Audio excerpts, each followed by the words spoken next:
Orville's eyes were cold. "I follow Mr. Wade's lead. If you disrespect him, you're our enemy. Say one more word out of line and I'll break your legs." As everyone berated him, Gideon's face went pale. He was too shocked to speak. Just then, Tristan Finch called out coldly, "Martin Serrano, get over here!" Hearing this, Martin panicked. The others might not know, but he knew his so-called miracle cure hadn't actually healed Tristan Finch. Now, standing in front of the man himself, his lies were about to be exposed. But he had no choice. He had to bite the bullet, step forward, and say respectfully, "Mr. Finch." Tristan snapped angrily, "I just heard you claim you cured my illness with that medicine you're holding." Martin panicked. "Mr. Finch, I was just exaggerating. Please forgive me." In reality, Martin knew the truth. After he sold the medicine to Tristan, Tristan had told him that while it was powerful and had eased his old injuries, it was far from a complete cure. The only reason he'd claimed it cured Tristan was to make himself look good. He never dreamed Tristan would actually show up here. Now, facing Tristan, he was extremely nervous. Although he was a well-known holistic medicine doctor himself, he was nowhere near Tristan's level. Tristan was the president of the Holistic Health Association. If Martin angered him, Tristan could get him kicked out of the Holistic Health Network with just a single word. In that way, all the hard work of his life would be lost. But Tristan wasn't about to forgive Martin that easily. He glared at Martin and said coldly, "You've offended Mr. Wade. Apologize to him immediately." Martin was furious. What the hell? Apologize to some kid? Why? So what if he exaggerated a little? That didn't make him any less of a doctor than Charlie. With that thought, he said stubbornly, "Mr. Finch, I admit I exaggerated about what the medicine did for you. But this Wade kid was talking trash and insulting my magical medicine. Why should I apologize to him?" Tristan's face darkened. He pulled Martin aside and whispered, "You idiot! Do you have any idea who made that magic medicine you're holding? It was Mr. Wade. How dare you talk about him like that?" "What?" Martin cried out in disbelief. "This magical medicine? He made it?"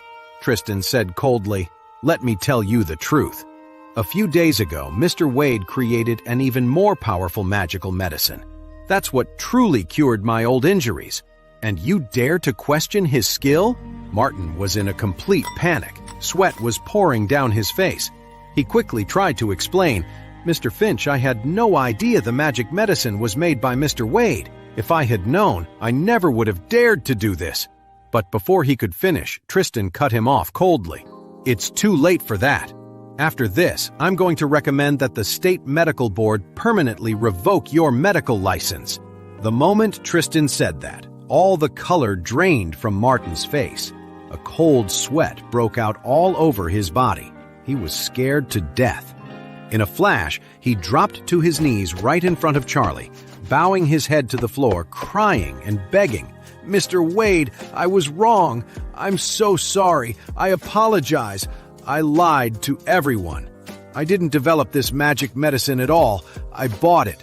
I have no idea if it can actually help with high paraplegia. I was just showing it off, trying to look important. I was careless. I didn't see who I was dealing with when I ran into you. Please, I'm begging you, don't ruin my life." After he finished speaking, he stayed on his knees, slapping his own face over and over as he apologized, completely breaking down in tears. Seeing this, Gideon was even more stunned. Claire and her mother Elaine were in shock too. Elaine had been counting on this famous Dr. Serrano for a favor, but who would have thought he'd be on his knees apologizing to Charlie? Gideon's face was pale, and he clenched his fists, feeling like Charlie had just stomped all over his pride. But he still refused to believe Charlie had any real power, and he certainly wasn't going to bow down to that loser. Unexpectedly, just then, Orville sneered at him and turned to Charlie for instructions. "Mr. Wade, what should I do with this guy?" He was standing right in front of Charlie, but he didn't dare act on his own. Otherwise, given Gideon's earlier disrespect toward Charlie, Orville would have dealt with him permanently. Charlie said calmly, "You can handle it." When Orville heard that, he was about to order his men to beat him up. But Christian Knox frowned and spoke up. "Hold on.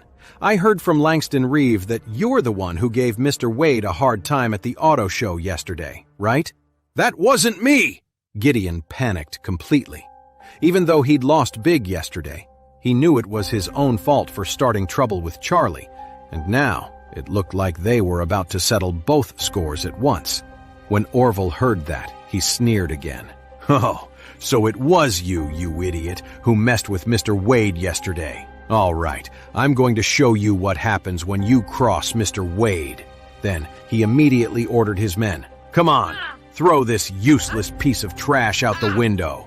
Gideon was so terrified he couldn't pretend anymore. He dropped to his knees and cried out, "Mr. Charlie, I was wrong. I apologize to you. I'll never do it again. Please, forgive me this time." Charlie sneered. "Aren't you supposed to be some big shot? What do you expect me to do about this loser?" Gideon wailed, snot and tears running down his face. "Charlie, I was really wrong. I'm garbage. I'm a rag. I'm the biggest, smelliest rag in the world. Please, just let me go this one time." Charlie kicked him away and said coldly, "You should have thought about that before. You looked down on me then, and now I'm out of your league." After that, he yelled at Orville, "What are you waiting for?" Orville snapped to attention and hurriedly ordered his men, "Are you all just going to stand there? Get to it!" Without another word, several of Orville's men grabbed Gideon and with a street myth threw him out the window. Claire gasped, her hand flying to her mouth. Her heart pounded in her chest and her mind went completely blank. This was the 3rd floor. What would happen to Gideon if he fell? With that thought, she and Elaine rushed to the window. However, Gideon's life wasn't in immediate danger. He was just writhing on the lawn below, clutching his legs and screaming constantly. Since they were already at the hospital, a doctor arrived within moments and had him rushed to the emergency room. Claire let out a sigh of relief. Lately, Gideon had been coming on way too strong, and he kept insulting Charlie, which really disgusted her. Now that he had clearly broken his leg, it looked like he wouldn't be bothering her again for a while. Charlie took advantage of the distraction.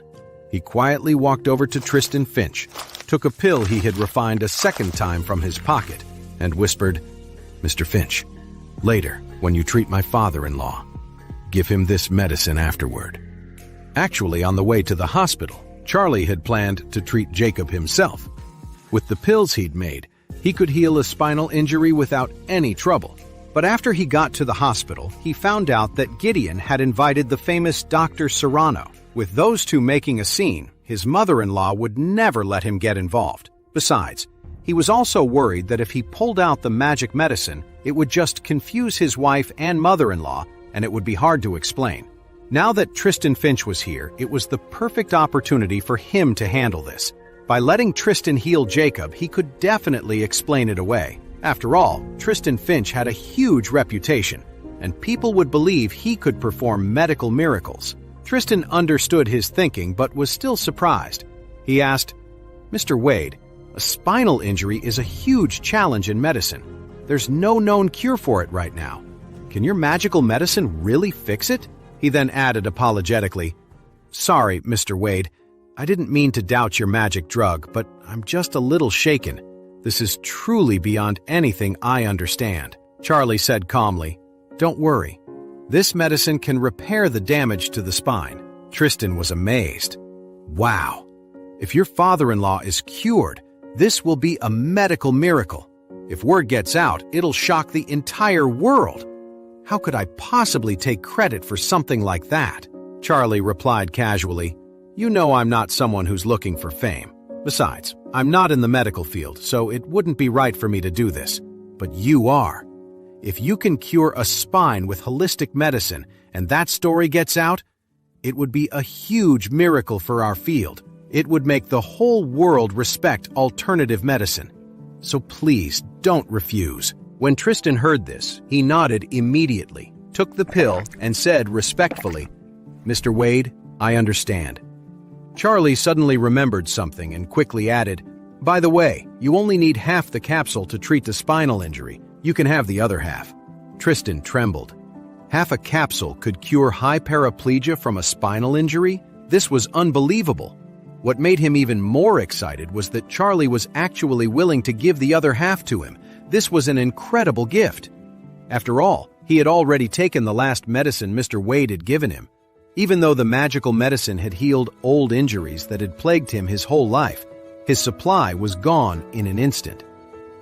Now, it seemed like everyone else still had the magic medicine given by Mr. Wade, but his was all used up. Tristan Finch felt a pang of regret, but he knew Charlie had already been so generous. He was too embarrassed to ask Charlie for more before he could even repay the first kindness. But now, Charlie was actually offering to give him half of the remaining medicine. This made him incredibly excited and moved. With this other half, he'd have another life-saving fallback for the future. Tristan was so overwhelmed with excitement that he felt like he could drop to his knees right there. Choking back tears, he nodded again and again. "Mr. Wade, your incredible kindness. I will never forget it." Charlie gave him a calm look and then said, "All right, go on and start the treatment. Don't make my wife worry."